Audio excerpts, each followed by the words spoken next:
That's kind of like one of the themes. It's kind of like that beauty on the surface, but underneath things are rotting. Whether it's from Walter, our main leading man, and he's obviously not what he appears to be. But also, if you look throughout the film, all of the kind of ornamental floral pieces, they're all actually dead and made from dead things. If you look on the wallpaper, there's a beautiful scenery of birds, the shrike birds, but then there's like weasels chasing them, trying to kill them.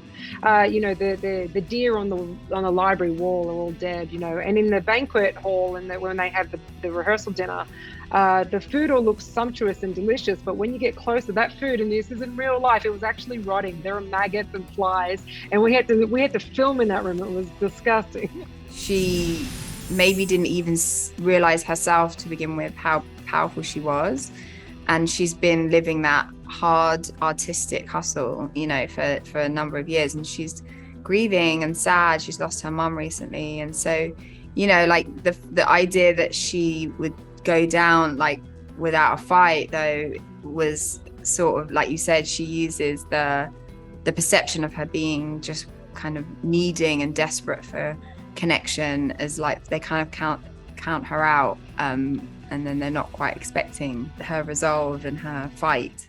This is a close friend of the family, Walter DeVille. Hi. Hi, looking forward to getting to know you better, Evie.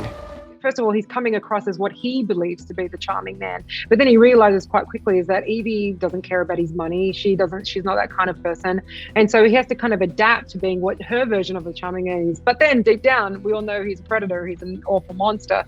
So he's got all these layers to play. So I actually just played with Thomas, I just let him, do takes in a lot of different ways. And he's one of those actors that really doesn't want to just like do it by the book every single time. So he let me discover it in the editing room a lot. And so if I was ever on set and I was unsure of exactly, whether we wanted to give a nod to it in that scene or not, I just asked him to play it both ways, depending on the take.